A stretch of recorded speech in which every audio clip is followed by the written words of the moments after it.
Good morning, students. So today we are going to say about the sources of greenhouse gases emissions.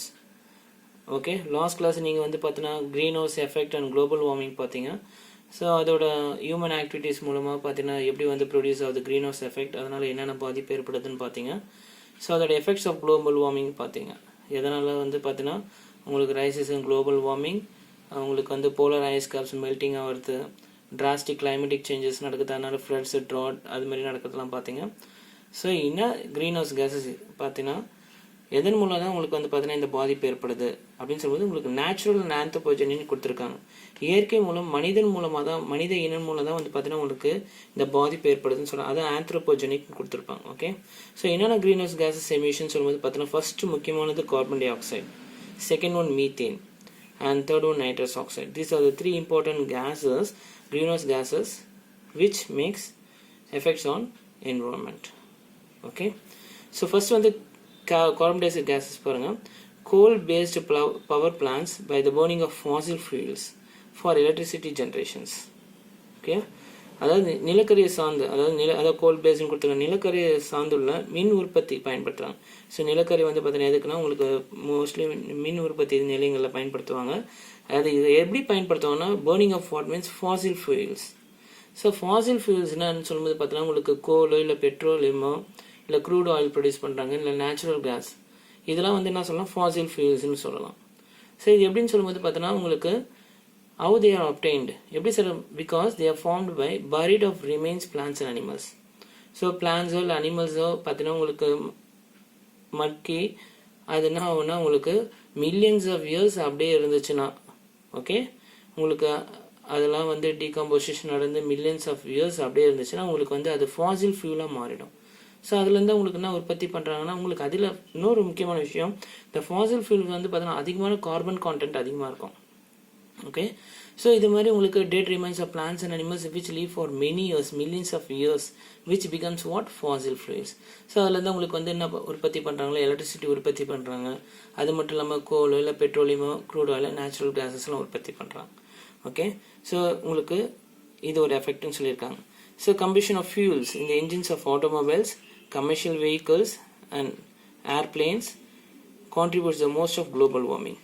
Okay, so உங்களுக்கு புவி வெப்பமடைதல், earth வந்து பார்த்தீங்கன்னா உங்களுக்கு வெப்பமடையதுக்கு காரணமே இதான் கம்பஷன் ஆஃப் ஃபியூல்ஸ் தான் and engines of automobiles, okay, and vehicles.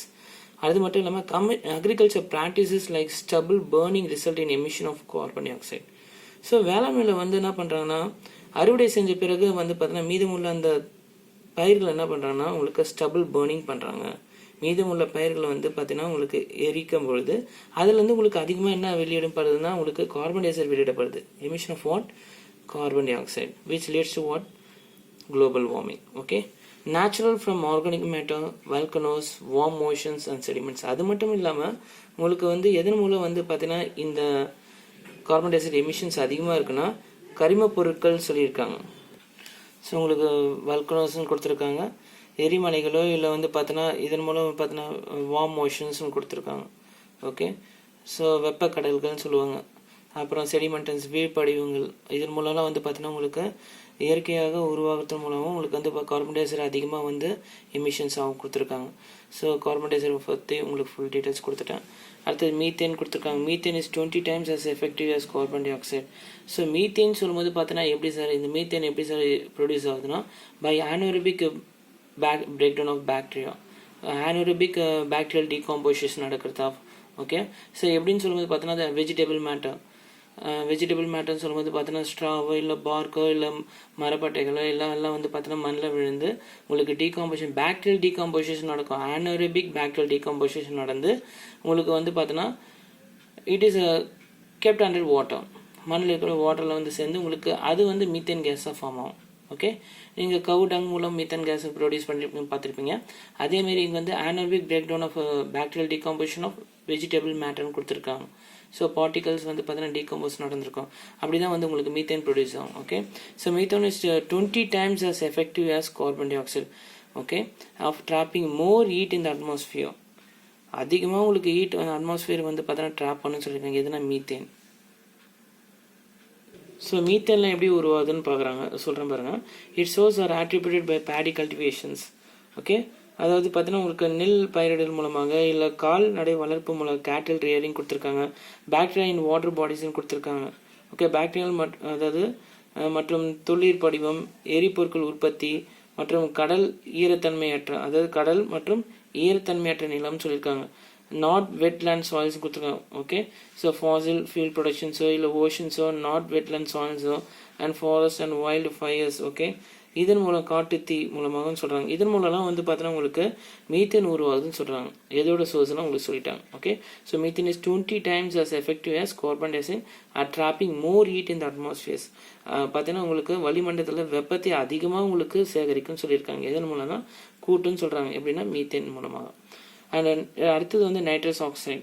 So it is naturally produce in oceans. உங்களுக்கு எங்கே வந்து அதிகமானா கடலில் வந்து பார்த்தீங்கன்னா உங்களுக்கு இல்லை மழைக்காடுகளில் வந்து பார்த்தீங்கன்னா உங்களுக்கு அதிகமாக நைட்ரஸ் ஆக்சைடு வந்து உருவாகுதுன்னு சொல்கிறாங்க. Okay, it is naturally produce in oceans from biological sources of soil and water due to what microbial actions. எதன் மூலம்னா microbial actions and rain forest. Okay, so manmade sources include so மனிதர் மூலமாக வந்து பார்த்தீங்கன்னா எது இங்கே நைட்ரஸ் ஆக்சைடு எப்படி emission ஆகுதுன்னா by include nylon and nitric acid productions, use of fertilizers in agricultures. பார்த்தீங்களா, உங்களுக்கு உரங்கள் அதிகமாக வந்து பார்த்தீங்கன்னா வேளாண்மை பயன்படுத்தினாலும் உங்களுக்கு அதிகமாக நைட்ரஸ் ஆக்சைடு எமிஷன் ஆகுதுன்னு சொல்கிறாங்க. Manure cars with catalytic converter, manure cars. ஓகேவா, உங்களுக்கு மேன்யூர் கார்ஸ்ன்னு கூட கொடுத்துருங்க. And burning of what organic matter. இதன் மூலமாக வந்து பார்த்தீங்கன்னா நைட்ரஸ் ஆக்சைடு மேன்மேட் சோர்சஸ் மூலமாகவும் நேச்சுரலாக சொல்லும்போது பார்த்தீங்கன்னா உங்களுக்கு முக்கியமாக ஓஷன்ஸ் கொடுத்துருக்காங்க as well as rain forest. Okay, so இதெல்லாம் வந்து பார்த்தீங்கன்னா உங்களுக்கு sources of green house emission கொடுத்துருக்காங்க by natural as well as anthropogenic. அதாவது மனிதர் மூலமாக பார்த்தீங்கன்னா மனித இனம் மூலமாக உங்களுக்கு இந்த கேஸஸ், அதாவது carbon dioxide, methane, nitrogen gas emissions எப்படி நடக்குதுன்னு சொல்லிட்டு உங்களுக்கு இந்த 3 டாபிக்ஸ் கொடுத்துருக்கோம். Carbon dioxide, methane, nitrous oxide. So global warming effects on பிளான்ட்ஸ்னு ஒரு டாபிக் கொடுத்துருக்காங்க உங்களுக்கு. புவி வெப்பமாதல் தாவரங்கள் ஏற்படும் விளைவுகள். குளோபல் வார்மிங்னால பிளான்ஸ் வந்து என்ன எஃபெக்ட் ஆகுதுன்னு சொல்லும்போது உங்களுக்கு லோ அக்ரிகல்ச்சர் ப்ரொடக்டிவிட்டி இன் ட்ராபிக்ஸ் சொல்லியிருக்காங்க. வெப்பமண்டலத்தில் உள்ள தாவரங்கள் வந்து பார்த்தீங்கன்னா அக்ரிகல்ச்சர் ப்ரொடக்டிவிட்டி, உணவு உற்பத்தி வந்து குறையும் சொல்கிறாங்க. ஓகே, அது மட்டும் இல்லாமல் ஃப்ரீக்வெண்ட் ஹீட் வேவ்ஸ். ஓகே, வளிமண்டலத்தில் அதிக அளவில் வெப்ப கதிர்கள் வந்து ஏற்படும் சொல்லியிருக்காங்க. எதன் மூலம்லாம் பார்த்தீங்கன்னா உங்களுக்கு ஃபார் எக்ஸாம்பிள் வீட்ஸ்னால் unwanted plants. Okay, pests, fungi need warmer temperature. Okay, களைகளில் பூச்சிகள் மற்றும் பூஞ்சைகளுக்கு அதிக வெப்பம் தேவைப்படுகிறதுன்னு சொல்லியிருக்காங்க. ஓகே, அடுத்தது இன்க்ரீஸ் ஆஃப் வெக்டர்ஸ் அண்ட் எபிடமிக்ஸ்ன்னு கொடுத்துருக்காங்க. நோய் கடத்தைகள் அதிகமாக இருக்கும், தொற்று நோய்கள் அதிகம் பரவும் சொல்லியிருக்காங்க, எபிடமிக்ஸ்ன்னு கொடுத்துருக்காங்க. ஸோ குளோபல் வார்மிங்னால உங்களுக்கு பிளான்ஸில் உங்களுக்கு என்ன ஏற்படும்னா increase of vectors and epidemics, நோய் கடத்திகள் மூலமாக மற்றும் தொற்று நோய்கள் அதிகமாக பரவும்னு சொல்கிறாங்க. ஸ்ட்ராங் ஸ்டார்ம்ஸ் நடக்கும்னு சொல்லியிருக்காங்க. பலத்த சூறாவளி காற்று நடக்கும். ஓகே, சூறாவளி காற்று ஏற்படும் சொல்கிறாங்க. இன்டென்ஸ் ஃபுட் டேமேஜ்னு கொடுத்துருக்காங்க. கடுமையான வெள்ளப்பெருக்கு, ஃபுட் இல்லை ஃப்ளட். ஓகே, ஸோ உங்களுக்கு ஃப்ளட் டேமேஜ்னு கொடுத்துருக்காங்க. ஓகே, அதிகமாக உங்களுக்கு கடுமையான வெள்ளப்பெருக்கு ஏற்படும் சொல்கிறாங்க. வாட்டர் கிரைசிஸ் நடக்கும். ஓகே, ரொம்ப முக்கியமானது தண்ணீர் கட்டுப்பாடு ஏற்படும் சொல்கிறாங்க. குளோபல் வார்மிங்னால உங்களுக்கு தண்ணீர் கட்டுப்பாடு ஏற்படும். அது மட்டும் டிக்ரீஸ் இரிகேஷன்ஸ் கொடுத்துருக்காங்க. ஓகே, நீர்ப்பாசன குறைபாடு ஏற்படும். அதனால உங்களுக்கு தாவர பயிர் பெருக்கம் வந்து பார்த்தீங்கன்னா உங்களுக்கு குறைபடும். ஃபார்மர்ஸ் கல்டிவேஷன்ஸ் வந்து பார்த்தீங்கன்னா உங்களுக்கு குறைதல் ஏற்படும் சொல்லியிருக்காங்க. சேஞ்சஸ் இன் ஃப்ளவரிங் சீசனோட பார்த்தீங்கன்னா அந்த பருவ காலத்தில் மலர்கள் இருக்காது, மாறி மாறி உங்களுக்கு மலர்கள் வந்து உற்பத்தி ஆகும் சொல்கிறாங்க. அண்ட் பாலினேட்டர்ஸ்ன்னு சொல்கிறாங்க. ஓகே, பாலினேஷன்ஸ் கூட வித்தியாசமாக ஏற்படும் சொல்கிறாங்க. சேஞ்சஸ் இன் ஸ்பீசிஸ் டிஸ்ட்ரிபியூஷன் சொல்லியிருக்காங்க. தாவர பருவம் பார்த்தீங்கன்னா சிற்றினங்கள் கூட பார்த்தீங்கன்னா உங்களுக்கு ரேஞ்சஸ் மாறி இருக்குன்னு சொல்லியிருக்காங்க. ஸ்பீஷியஸ் எக்ஸ்டென்ஷன் கொடுத்துருக்காங்க. தாவரங்கள் அழிந்து வருதல் because of what means global warming. So plants வந்து பார்த்தீங்கன்னா உங்களுக்கு என்னென்ன பாதிப்பு ஏற்படும், அது மூலமாக முக்கியமான எஃபெக்ட்ஸ் எல்லாம் உங்களுக்கு கொடுத்துருக்காங்க. அடுத்தது பாருங்கள், strategies to deal with global warming. Okay, strategies புவி வெப்பமடைதலை தடுக்கும் வழிமுறைகள். சார் இது எப்படி சார் தடுக்கிறது அப்படின்னு சொல்லும்போது வெஜிடேஷன் கவரிங், வெஜிடேஷன்ஸ் நம்ம அதிகமாக இன்க்ரீஸ் பண்ணணும்னு சொல்கிறாங்க. ஓகே, உங்களுக்கு தாவர போர்வை அதிகரிக்கணும்னு சொல்கிறாங்க. அது வெஜிடேஷன்ஸ் அதிகமாக இருக்கணும். அப்போ என்ன பண்ணணும், க்ரோயிங் மோர் ட்ரீஸ்ன்னு சொல்கிறாங்க. அதிக மரங்களை வளர்க்கணும்னு சொல்கிறாங்க. Reducing the use of fossil fuels. நம்ம அந்த ஃபாசில் ஃபியூல்ஸ் நான் ஏற்கனவே சொல்லியிருக்கேன் உங்களுக்கு, ஃபாசில் ஃபியூல்ஸ் ரெடியூஸ் பண்ணணும்னு சொல்லியிருக்காங்க.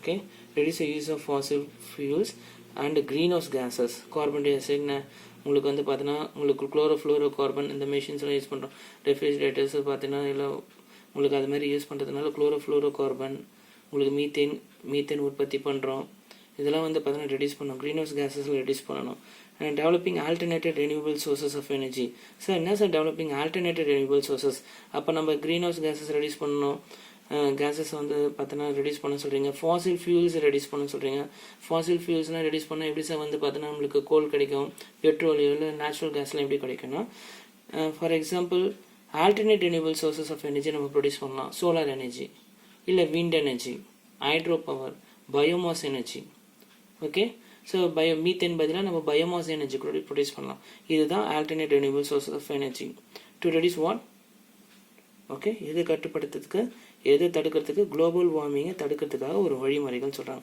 Minimising use of nitrogen fertilisers நம்ம வந்து உரங்களை பயன்படுத்தி பார்த்தோன்னா உங்களுக்கு உரங்கள் சொல்கிறதோட பார்த்தீங்கன்னா கெமிக்கல் ஃபர்டிலைசர்ஸை பயன்படுத்தி உங்களுக்கு தாவரங்கள் வந்து பாதிப்பு ஏற்படுறதுனால மனிதர்களும் பாதிப்பு அது மட்டும் இல்லாமல் அங்கே இருக்கிற சாயில் பாதிப்பு டேமேஜ் ஏற்படுது அது மட்டும் இல்லாமல் குளோபல் வார்மிங் எஃபெக்ட் ஆகுது ஓகே ஸோ அங்கே என்ன பயன்படுத்தணும்னா we have to minimise the nitrogenous fertilizers okay nitrogen உரங்கள் மற்றும் அது மட்டும் இல்லாமல் ஏரோசோல்ஸ்னு கொடுத்துருக்காங்க ஓகே ஏரோசோல்ஸ்ன்னு சொல்லும்போது பார்த்தோன்னா அதாவது ஸ்ப்ரேன்னு சொல்லுவாங்க பை மீன்ஸ் ஆஃப் ப்ரோஃப்ளைன் கேஸஸ் ஸ்ப்ரே பண்ணுற அந்த கேஸஸை ஸ்ப்ரே பண்ண ஃபயர் ஸ்ப்ரேன்னு சொல்லுவாங்க அதெல்லாம் நம்ம ஸ்டாப் பண்ணணும் ஏரோசோல்ஸை ஸ்டாப் பண்ணணும் மினிமைஸ் பண்ணணும் ஓகே ஸோ அதிகமாக நைட்ரஜனஸ் ஃபர்டிலைசர்ஸை வந்து மினிமைஸ் பண்ணணும் நைட்ரஜன் வந்து பார்த்தோன்னா மண்ணிலே உற்பத்தி பண்ணிக்கலாம் ஓகே ரைசோபியம் சொல்கிற பாக்டீரியா என்ன பண்ணோம் உங்களுக்கு நைட்ரஜன் வந்து ப்ரொடியூஸ் பண்ணி கொடுக்கும் so the rhizobium which is present in the soil which makes in nitrogen is available to the plants okay ஈஸியாக பிளான்ஸு கிடைக்கிற மாதிரி நைட்ரஜன் ஈஸியாக கிடைக்கும் தாவரத்துக்கு வந்து ஈஸியாக கிடைக்கிறதுக்கு சில பாக்டீரியம்ஸே இருக்குது okay which is helpful for the plants so we have to minimize the nitrogen fertilizers and aerosols so இதெல்லாம் நம்ம வந்து செய்யும் பொழுது நம்ம அந்த குளோபல் வார்மிங்கை தடுக்கலாம்னு சொல்லியிருக்காங்க ஒரு தடுக்கும் வழிமுறைகள் கொடுத்துருக்காங்க அதான் ஸ்ட்ராட்டஜிஸ்ன்னு கொடுத்துருக்காங்க ஸோ உங்களுக்கு இந்த டாப்பிக்கில் க்ரீன் ஹவுஸ் கேஸஸ் பற்றி சொல்லியிருக்கேன் அது மட்டும் இல்லாமல் global warming effects on plants பற்றி சொல்லியிருக்கேன் and last one strategies to deal with what global warming. Thank you students.